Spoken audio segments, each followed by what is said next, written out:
잠자는 자가 깨어난다. 동쪽 끝에 땅이 세상의 기억을 다시 쓴다. 1943년 켄터키주의 어느 늦은 오후 소파에는 한 남자가 눈을 감은 채 이 말을 중얼거렸습니다. 가슴 위에 두 손을 올려놓은 그 자세 주변의 공기가 이상하게 무거워졌고 그의 입에서 나오는 소리는 더 이상 그 자신의 것이 아닌 것처럼 들렸습니다. 그 이름은 에드거 케이시. 20세기가 나온 가장 귀하고 가장 정밀한 예언자였습니다. 그런데 그가 남긴 수천 개의 리딩 기록 중에서 지금 이 순간 다시 주목받고 있는 단 하나의 문장이 있습니다. 동쪽 끝에 땅에서 새로운 의식이 깨어날 것이다. 그 땅은 작지만 그 파동은 온 세상을 흔든다. 그리고 그 땅을 지목하는 손가락은 지금 이 순간 분명하게 한반도를 가리키고 있습니다. 에드거 케이시를 처음 들어보는 사람이라면 이렇게 생각할지도 모릅니다. 또 다른 신비주의자의 허무맹랑 이야기 아닌가요? 하지만 그의 이름 앞에 붙은 기록들을 한 주씩 읽어내려가다 보면 그런 생각은 조금씩 흔들리기 시작합니다. 그는 1929년 주식시장 붕괴를 6개월 전에 정확히 예언했습니다. 아무도 믿지 않았습니다. 그러나 시장은 무너졌습니다. 그는 1935년에 오스트리아, 독일, 일본이 손을 잡고 대전쟁을 일으킬 것이라고 말했습니다. 당시 세 나라는 아직 동맹도 맺지 않은 상태였습니다. 하지만 4년 뒤 인류는 2차 세계대전의 포성을 들어야 했습니다. 그는 소련의 붕괴를 예언했고 광우병의 창고를 경고했으며 이스라엘의 건국을 예고했습니다. 살아생전 그에게 쏟아진 의뢰만 1,000건이 넘었고 그 리딩의 기록들은 아직까지 버지니아 비치의 연구소에 보관되어 있습니다. 토마스 에디슨이 찾아왔고 우드로 윌슨 대통령이 그의 말에 귀를 기울였습니다. 사기꾼이라고 부르기엔 너무 많은 것들이 현실이 되었습니다. 그리고 그 예언들 사이에 깊숙이 묻혀 있던 한 조각의 문장이 지금 이 순간 새롭게 빛을 발하고 있습니다. 동쪽 끝에 땅이 빛의 진원지가 된다. 케이시는 최면 상태에서 스스로를 아카식 레코드에 접속하는 존재로 묘사했습니다. 아카식 레코드란 무엇일까요? 그것은 우주가 시작된 일의 모든 영혼의 기억과 선택과 가능성이 기록된 초월적인 도서관입니다. 산스크리트어로 아카샤는 에테르, 공간 하늘을 의미합니다. 이 보이지 않는 기록 속에는 개인의 전생뿐 아니라 국가의 운명, 문명의 흥망, 그리고 아직 오지 않은 시간의 가능성까지 담겨 있다고 케이시는 말했습니다. 그는 소파에 누워 눈을 감을 때마다 이 우주의 도서관에 접속했습니다. 그리고 그가 꺼내온 수천 개의 말들은 시간이 지날수록 하나하나 현실과 겹쳐지기 시작했습니다. 그런데 그 광대한 기록의 저 깊은 곳에서 케이시의 리딩이 반복적으로 가리키는 하나의 방향이 있었습니다. 동쪽 태양이 가장 먼저 뜨는 곳 반도의 끝, 그 땅에 관한 그의 암호들은 직접적이지 않았습니다. 결코 나라의 이름을 대놓고 말하지 않았습니다. 케이시의 예언은 언제나 그런 방식이었습니다. 지명 대신 기운, 이름 대신 상징, 날짜 대신 징조. 그러나 그 징조들을 맞추어 보면 결국 하나의 윤곽이 드러납니다. 그리고 그 윤곽의 형태는 놀랍도록 한반도를 닮아 있었습니다. 이것은 단순한 우연일까요? 케이시의 기록을 연구해 온 사람들은 그의 리딩에서 반복적으로 등장하는 단어들을 추려냈습니다. 동방의 고요함, 권난을 통해 정제된 의식, 영성과 물질 문명의 교차점의 단어들이 집중되는 장소를지도 위에 펼쳐놓으며 그것은 유럽이 아니었고 아메리카도 아니었습니다. 케이시는 말했습니다. 빛은 서쪽에서 오지 않는다. 빛은 오래 놀린 곳에서 솟구인다. 그리고 그 오래 놀린 곳이 지금 우리가 살고 있는 이 땅일 수 있다는 이야기가 세상 어딘가에서 조용히 퍼져나가고 있습니다. 정말 그럴 수 있을까요? 이 이야기를 들은 사람들은 두 가지 반응으로 나뉘다. 황당하다고 웃어넘기는 사람들과 무언가 소름 돋는 감각을 느끼는 사람들. 그리고 더 충격적인 것은 케이시의 예언이 단순히 한반도의 정치적 미래를 가리키는 것이 아니라는 점입니다. 그것은 훨씬 더 근원적인 이야기였습니다. 의식의 변화, 영혼의 귀환, 그리고 이 땅에 깃들기 위해 이미 길을 나선 존재들에 관한 이야기였습니다. 신은 수면 상태에서 반복적으로 아틀란티스를 언급했습니다.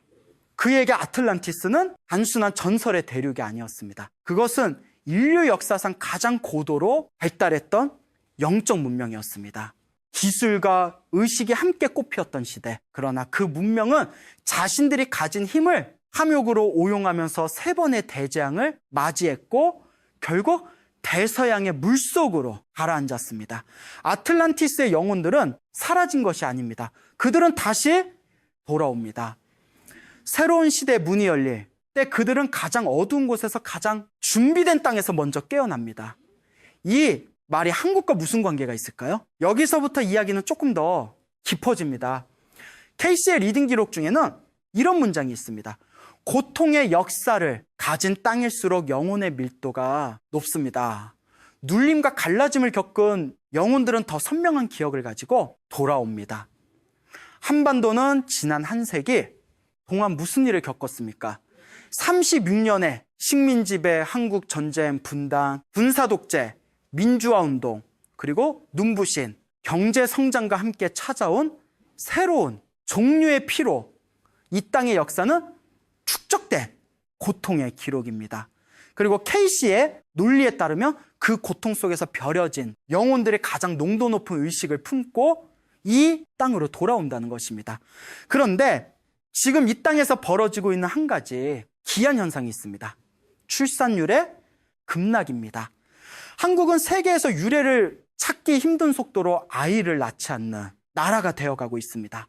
이것을 두고 전문가들은 경제적 원인을 이야기하고 사회학자들은 개인주의의 심화를 논하고 정치인들은 저마다의 해법을 들고 나옵니다.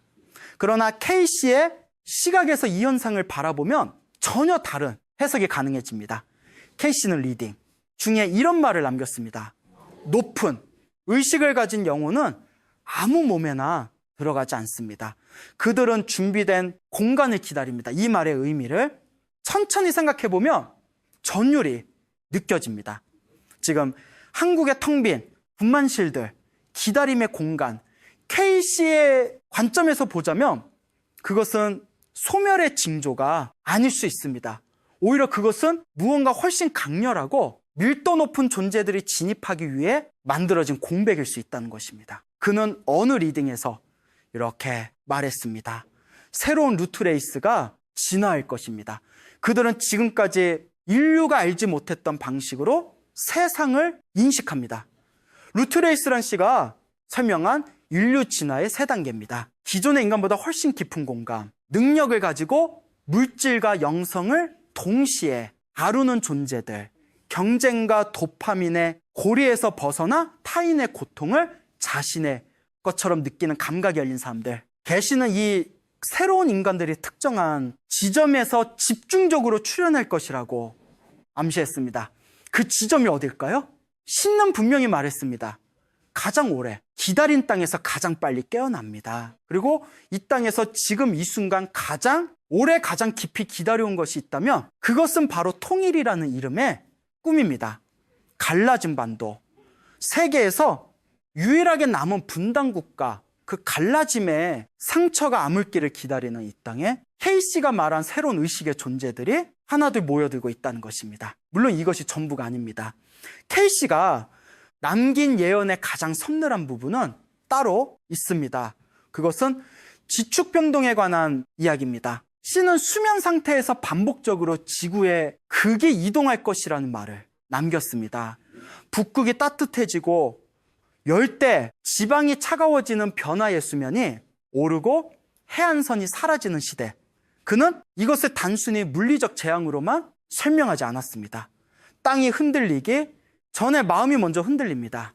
지구의 변화는 언제나 인류 의식의 변화를 뒤따라 마레가 견고한 지축 변동은 물리적 사건이자 의식적 사건이었습니다. 땅의 균형이 무너지는 것과 인간의 내면에서 일어나는 균형의 붕괴는 하나의 사건이라는 것입니다. 이것을 한반도에 대입하면 어떤 그림이 그려질까요?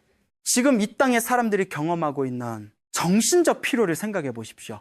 끝없는 경쟁, 타인과의 비교, 증화, 혐오가 알고리즘 속에서 증폭되는 환경, 소셜미디어라는 거대한 파이프를 통해 쏟아지는 자극의 홍수. 시의 언어로 표현하자면 이것은 의식의 지축이 기우는 상태입니다. 내면의 균형이 흔들리고 있다는 신호입니다. 그리고 K씨는 말했습니다. 균형이 흔들릴수록 그것을 회복하려는 힘도 함께 강해집니다. 두 힘이 동시에 존재한다는 것입니다. 무너지는 힘과 일어서는 힘. 그리고 그 두 힘이 가장 팽팽하게 충돌하는 곳에서 진화가 시작된다고 그는 말했습니다. 2016년에 어느 날 K씨의 기록을 연구해온 한 영성 연구자가 오래된 리딩 문서도 이 속에서 낯선 문장 하나를 발견합니다.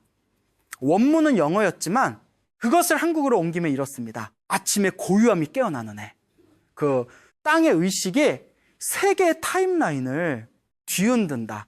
준비된 자들이 그 파동을 처음 느낀다. 그 연구자는 이 문장 앞에서 한참을 멈췄다고 합니다. 왜냐하면 K씨의 리딩에서 아침에 고요함이라는 표현이 등장한 것은 처음이었기 때문입니다. 그리고 한국의 옛 이름 중 하나는 고요원 아침의 나라였습니다. 단순한 일치일까요? 아니면 이것은 K씨가 아카식 레코드에 페이지를 넘기다가 우연히 마주친 한 장면이었을까요? 그 대답은 아직 아무도 모릅니다. 하지만 이 이야기를 읽는 지금 이 순간 무언가가 당신 안에서 움직이고 있다면 그것은 아마도 무의미한 반응이 아닐 것입니다. K씨의 리딩 중 가장 많이 회자되는 예언이 있습니다. 바로 홀 오브레커즈에 관한 것입니다. 그는 말했습니다. 이집트의 스핑크스 아래에는 아틀란티스 문명의 모든 기록이 봉인된 방이 있습니다. 그 방은 새로운 의식의 시대가 열릴 때 비로소 발견될 것입니다. 물론 지금까지 그 방은 발견되지 않았습니다. 그런데 K씨의 관점에서 이것을 달리 해석하는 연구자들이 있습니다. 스핑크스 아래의 그 방은 물리적 공간이 아닐 수도 있다는 것입니다. 그것은 상징입니다.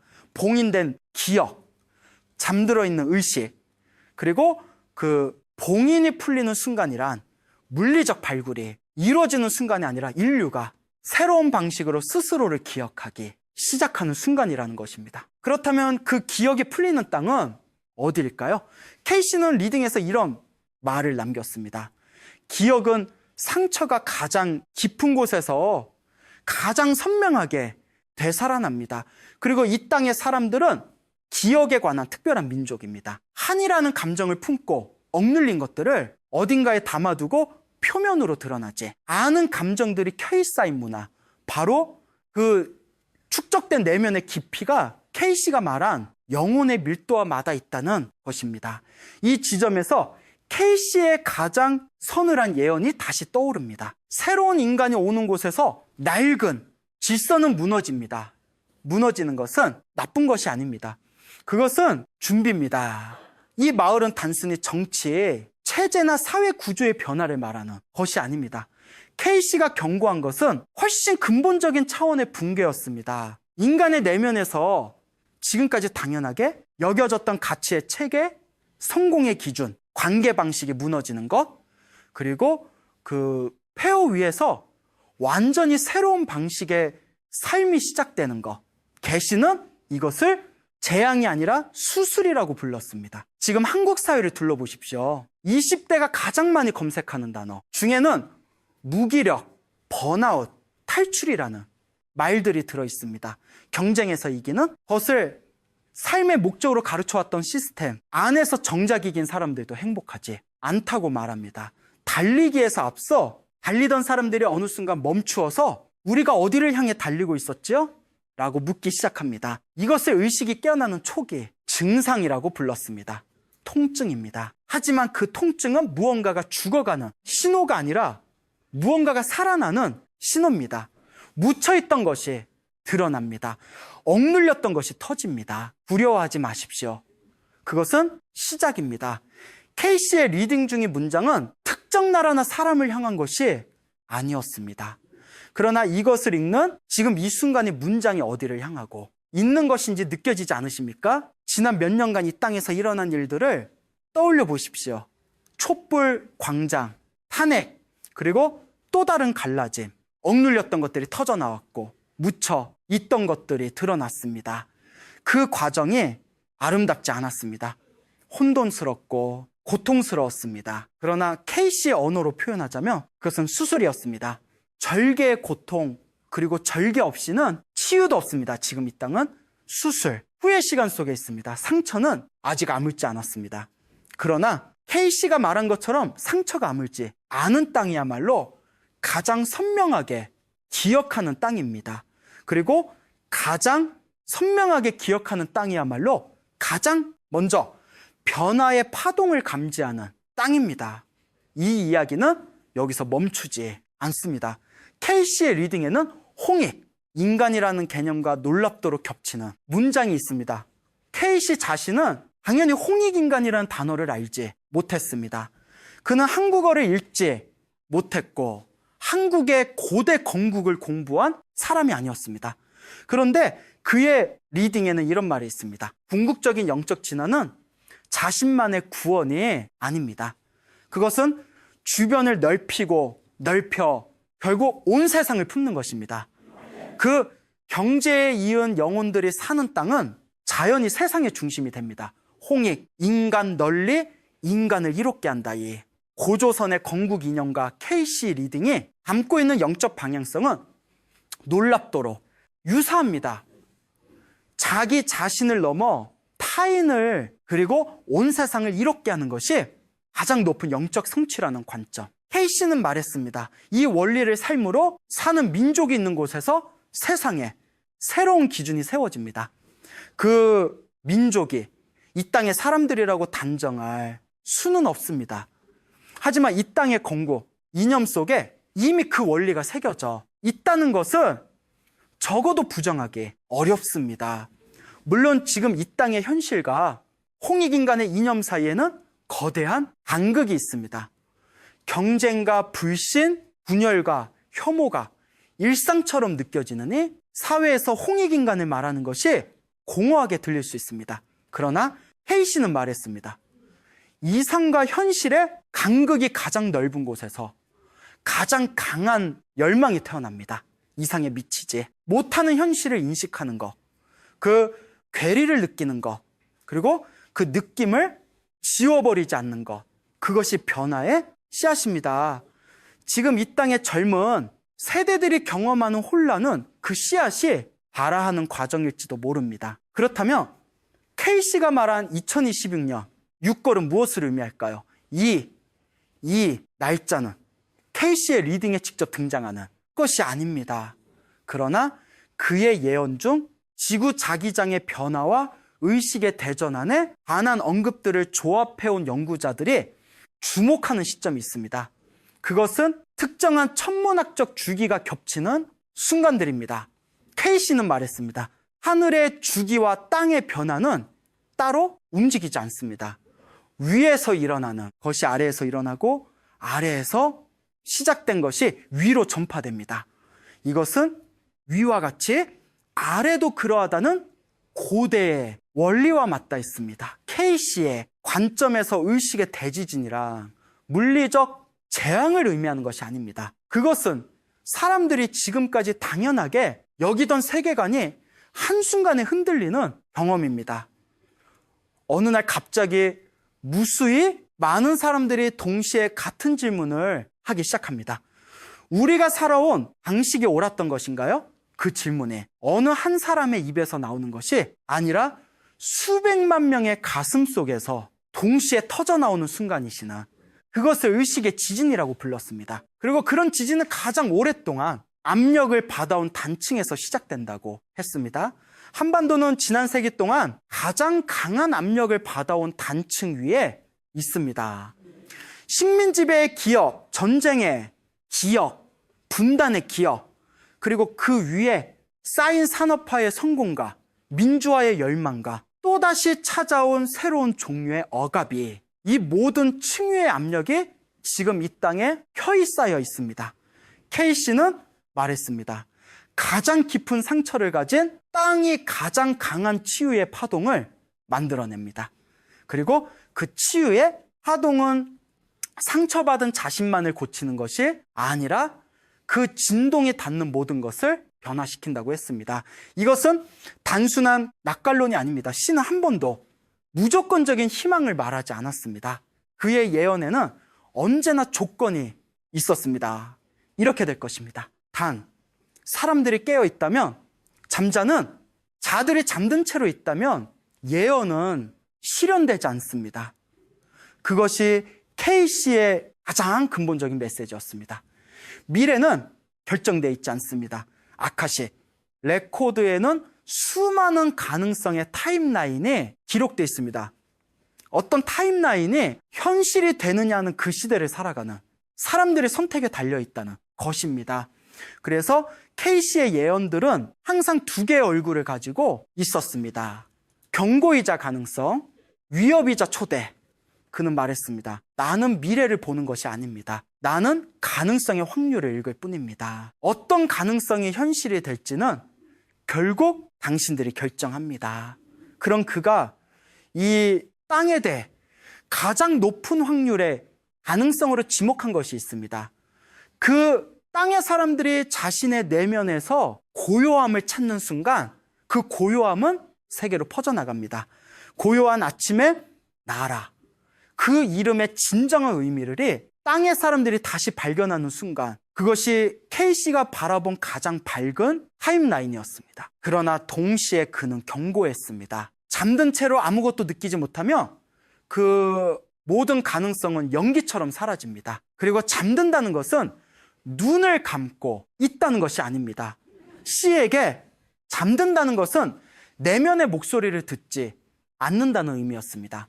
외부의 소음에 완전히 잠식되어 자신이 무엇을 원하는지 무엇을 느끼는지 더 이상 알 수 없게 된 상태.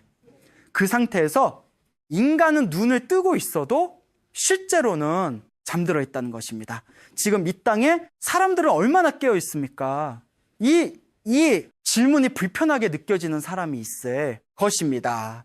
그러나 씨는 말했습니다. 불편함을 느끼는 것은 살아있다는 증거입니다. 아무것도 느끼지 못하는 것이 진짜 문제입니다. K씨의 이야기를 따라가다 보면 결국 우리는 가장 오래된 질문 앞에 서게 됩니다. 나는 누구입니까? 이 질문을 받으면 대부분의 사람들은 자신의 이름, 직업, 출신지를 말합니다. 그러나 K씨는 그 대답들은 진짜 대답이 아니라고 했습니다. 당신은 지금의 몸을 가지기 훨씬 이전부터 존재했습니다. 그리고 그 기억이 지금의 당신 안에 있습니다. 그 기억을 찾는 것이 진짜 깨어남입니다. 아카식 레코드 속에 당신 수천 년의 시간을 건너 이 땅에 다시 온 당신, K씨의 시각에서 보자면 지금 이 글을 읽고 있는 당신은 단순히 이 시대에 평범한 사람이 아닐 수 있습니다. 가장 어려운 시대에 가장 중요한 변화의 문턱에 서기 위해 이 땅에 온 존재일 수 있습니다. 그것이 사실인지 아닌지를 증명할 방법은 없습니다. 하지만 이 문장을 읽는 순간 아무것도 느끼지 못하는 사람과 무언가를 느끼는 사람이 분명히 나뉠 것입니다. 말했습니다. 느끼는 자들이 깨어난 자들입니다. 그리고 깨어난 자들이 새 시대를 인이다. 이 땅에서 2050년은 어떤 모습일까요? K씨의 가장 밝은 타임라인 속에서 그 해의 한반도를 상상해보면 그것은 단순히 경제 강국이나 문화 수출국의 이미지가 아닙니다. 그것은 훨씬 다른 무언가입니다. 시는 말했습니다. 참으로 위대한 나라는 남에게 물건을 파는 나라가 아닙니다. 남의 상처를 이해하는 나라입니다. 상처를 알기에, 상처를 치유할 수 있는 나라, 고통을 겪었기에 고통 속에 있는 자들에게 손을 내밀 수 있는 나라, K씨가 바라보니 땅의 가장 높은 가능성은 세계의 정신적 치유자가 되는 것이었습니다. 물론 지금의 현실은 그 비전과 멀리 있습니다. 내부의 분열, 세대 간의 불신, 이념의 갈라짐이 현실을 외면하고 희망만을 말하는 것은 K씨의 방식이 아니었습니다. 그는 언제나 현실을 똑바로 직시한 뒤에 가능성을 말했습니다. 지금 어렵다는 것을 압니다. 하지만 어려운 것과 불가능한 것은 다릅니다. 지금 이 땅에 어렵다는 것을 부정하는 사람은 없을 것입니다. 그러나 그 어려움이 무너짐의 신호인지 아니면 변화의 진통인지는 다른 문제입니다. K씨의 예언이 이 땅을 향한 것이 맞다면 지금 우리가 경험하는 혼돈은 목적지가 있는 혼돈입니다. 방향 없이 흔들리는 것이 아니라 다음 단계로 넘어가기 위한 변성의 시간입니다. 그는 마지막으로 이런 말을 남겼습니다. 잠에서 깨어나는 것은 고통스럽습니다. 하지만 그 고통은 눈을 뜬 자만이 느낄 수 있는 고통입니다. 눈을 뜬다는 것은 화면을 끄는 것일 수도 있습니다. 잠시 멈추는 것일 수도 있습니다. 자신의 안쪽을 향해 귀를 기울이는 것일 수도 있습니다. K씨가 가슴 위에 두 손을 올리고 눈을 감았을 때 그는 바깥 세계를 차단한 것이 아닙니다. 오히려 그는 그 고요함 속에서 세상의 모든 소리를 들었습니다. 시간을 초월한 기억들이 흘러 들어왔고 아직 오지 않은 장면들이 눈앞에 펼쳐졌습니다. 그것은 특별한 능력이 아니었습니다. 케이스는 말했습니다. 이 능력은 내가 특별하기 때문에 가진 것이 아닙니다. 충분히 고요해졌기 때문에 들을 수 있게 된 것입니다. 고요해진다는 것. 이것이 K씨의 예언이 이 땅에 사람들에게 남기는 가장 구체적인 메시지입니다. 바깥에 소음이 클수록 내면의 고요함은 더 소중해집니다. 알고리즘이 우리의 감각을 장악하려 할수록 그 감각을 되찾는 것이 더 중요해집니다. K씨는 말했습니다. 세상이 시끄러울수록 침묵하는 자가 가장 많은 것을 알게 됩니다. 지금이 글을 읽고 있는 당신은 무엇을 느끼고 있습니까? 회의심입니까? 호기심입니까?